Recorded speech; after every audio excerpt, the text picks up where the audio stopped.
Mr. Chairman, thank you. And I really do look forward to working with you on what are some enormously vital issues. I think we do have a slight disagreement, however, because I believe that the matrix through which we look through, particularly TSA, involves the responsibility of TSO officers to be in place, regardless of the flow of passengers, for the security of the aviation infrastructure at airports and elsewhere.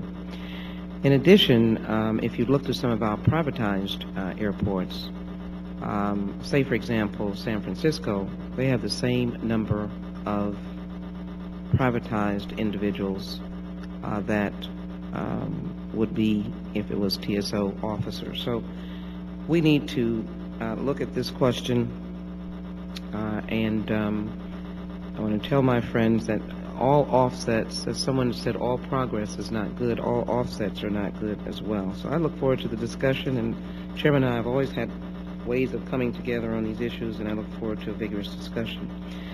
Mr. Chairman, I hope to quickly go through my opening statement, but I'm troubled, and because we're in a transportation security hearing, I want to start by acknowledging the efforts undertaken by the passengers and flight crew yesterday aboard JetBlue Flight 191 from New York City to Las Vegas. They were brave and astute. Course of action mitigated what could have been an unforgettable tragedy, and I want to particularly note two ex-former NYPD police. They were magnificent. But unfortunately, this is not the first time an incident like this has threatened passengers in the sky.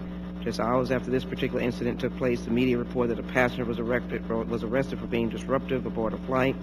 Earlier this month, passengers subdued an American Airlines flight attendant after she became disruptive.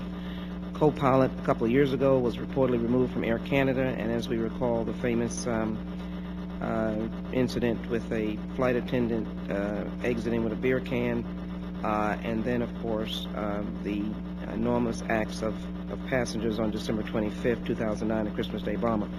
I want to thank all of those folk, and I'm not maligning individuals who have issues dealing with their health, but what I am saying that we deal with security, Homeland Security, and obviously these could have been or resulted in dastardly results. I understand by news reports that the restraints that JetBlue had on its plane disintegrated, didn't work, broke, and they had to actually sit on this individual. There are instances where immediate passenger and flight crew response was critical to ensuring the security of the aircraft and passengers. And so I really believe this is an issue.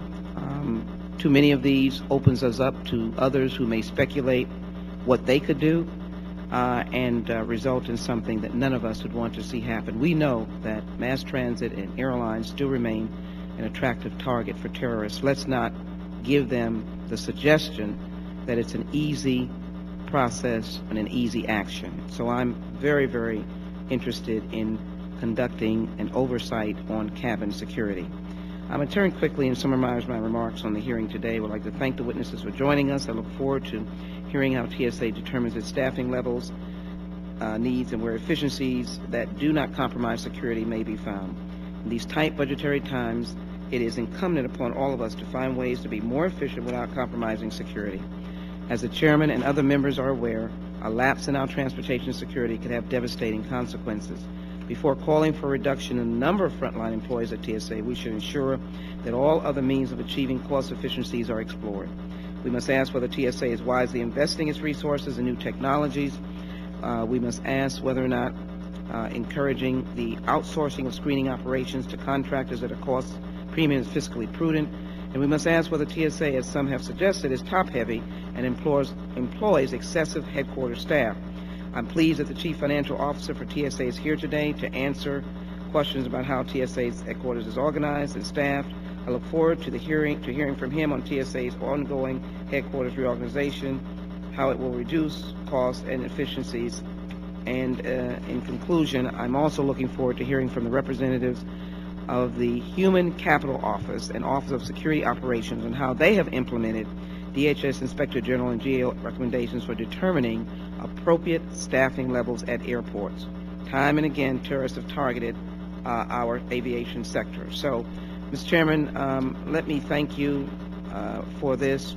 and to indicate in conclusion that we can't have a desire for short-term savings to cloud our decision-making about the allocation of resources for securing our nation's rail, mass transit, and aviation systems.